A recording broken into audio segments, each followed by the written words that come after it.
Now to prophets. I really need to advise prophets, because I discovered that in the Ghana election, so many prophets prophesied so many things. Some prophets put their prophetic ministry on the line. If this person did not win, I'm not a prophet, I will drop my Bible. I think that's quite childish. That's not proper. That's not the way to go. Let me get 4 of the coordinators or pastors. Just 4. 4 of you. 4 of you. These 4 people you see, they are all prophets. All of them are prophets. And all of them are about to prophesy. Now, this is the rule. The instruction I give.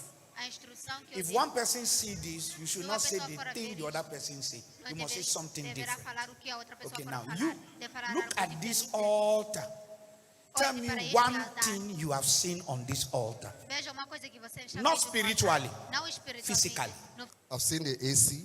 You saw AC. So this prophet saw AC. You. I can see pulpits. This prophet saw pulpit. You. I saw the light on the altar. So this prophet saw light. I'm seeing the fans. This prophet saw fan blowing. Okay, let's go back. You saw what? The AC. You saw AC. You saw what? Pulpits. Saw pulpit. You saw what? I saw the light. Light. You saw what? Fans. Now, church, did every one of them see well? They all saw well. All the thing they saw here, is it on the altar? Is it on the altar? Everything they saw is on the altar. It's just that this one eye saw what? AC. He likes AC, so he saw AC.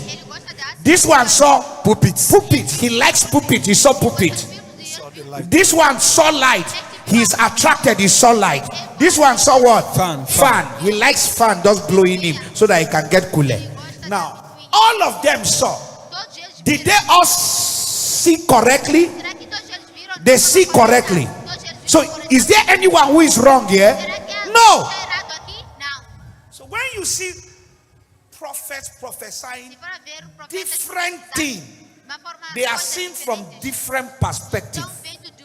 Every one of them is seeing something on this altar, but they are seen from different perspectives. But they are not all seeing everything completely. That is why prophets must be very careful, because the perspective you are seeing might not be the whole perspective of the matter. So if you are prophesying, you have to prophesy with riddles, carefulness, because if you know it's not the whole matter, why speak with boldness? Not boldness. Why speak with pride? Not boldness. You can speak with boldness, but pride.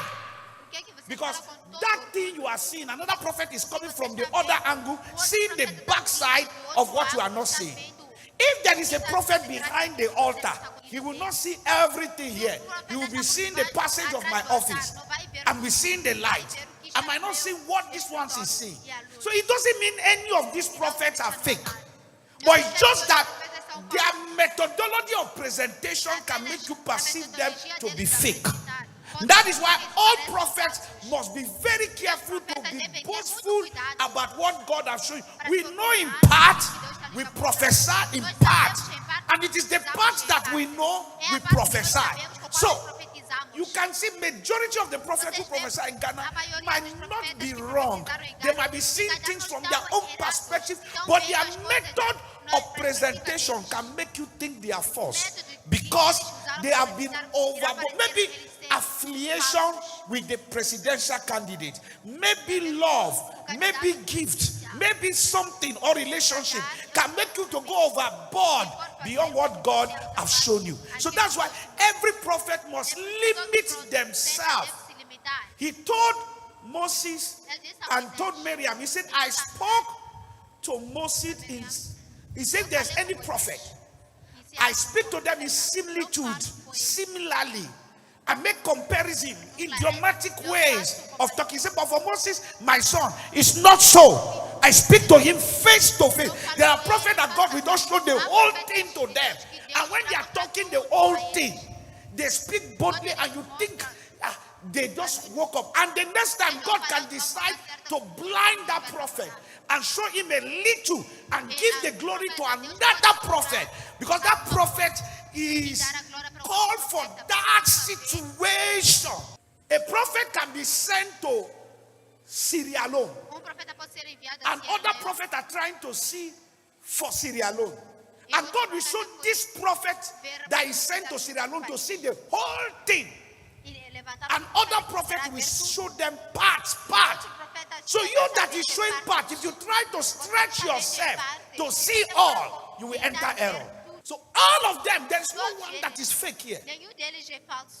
It's just that one of them, in trying to present the thing, went overboard.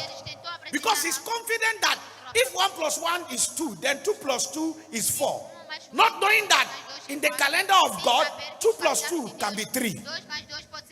So please, don't call any prophet false. And no prophet should glory. My prophecy came to pass. I am the greatest. I am the sharpest. You are. What makes you sharpest? Is it your message? It's not your message. It's the message of God. You are just a messenger. So you don't brag over prophecy. If not, God will humble you with another prophecy. He will show you and you'll be overwhelmed and you will withdraw his mind and change his mind.